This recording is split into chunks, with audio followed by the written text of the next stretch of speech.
Hi Wildcats! Today I'm going to teach you how to sew pincushion. In years past, you could just choose whatever kind of object that you wanted to do, pineapple, an omelet, a little avocado. Some people even opted for a little bit more of a challenge. So a pig, like a little rat mouse, and a little mouse. These are three-dimensional, so they're a little bit more difficult than the two-dimensional. I'd like you to start off with the two-dimensional just to keep it easy for yourself. My student here, Angela, wanted to do the mouse, but I suggested a little bit something easier. Let me show you what we decided on. I came here to Google, put in mouse face drawing outline, a lot of Mickey Mouses, but we decided on this guy.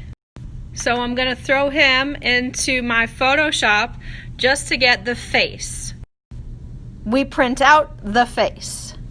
I picked these two colors of felt and I put that outline on top of both felts and then I pinned it down and I just cut it out. Next, I give my spiel. What is my spiel? For ancient times, people have been sewing, and it's a form of art. Your needle will call out to you. Called out to me. Okay, so we chose a tan thread, which will look real nice on the brown, like a little contrasting, and it'll blend in with her tan color. So when you take your thread, you're gonna put your arm's length here and take it to your sternum. That's about how long I want your thread. And then you cut your thread. The trickiest part about sewing is threading your needle. Boop, I got it. So when you typically sew, maybe you'll have one thread, but you'll want a knot at the end of your thread, because if you don't, when you sew, it'll just go right through. What I'm going to do to make it easier, especially if you're a first-time sewer, you're going to take the thread, put it together, and then make a knot at the very end. Okay? You make a circle, and then you pull the thread through that circle.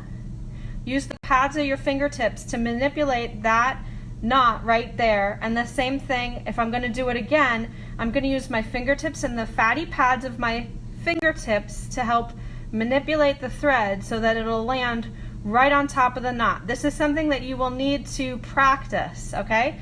But there you go. I got knot on top of knot. That's a nice knot, and I don't have to fear about the thread coming out of the needle because it's all connected and I'm ready to sew. Okay, I'm going to show you again how to make a knot. All right, so you have your thread.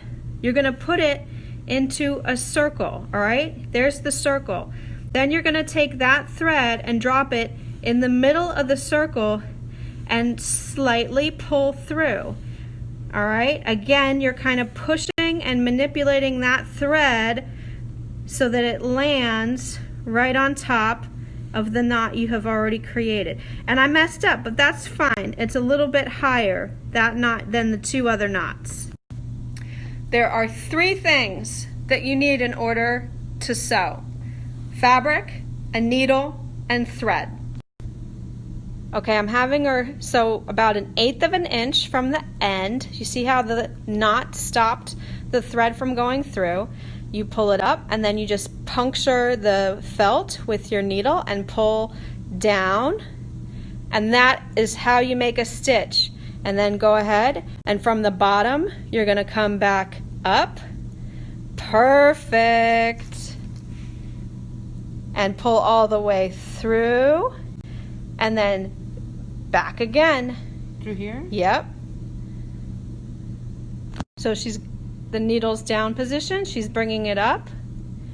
Going over like 1/8 of an inch, sinking her needle back down, pulling the thread all the way back down so it creates that stitch, and then just returning and doing the same kind of thing. Coming back up a little bit further away from that original stitch, going 1/8 of an inch over, sinking the needle in, pulling it down.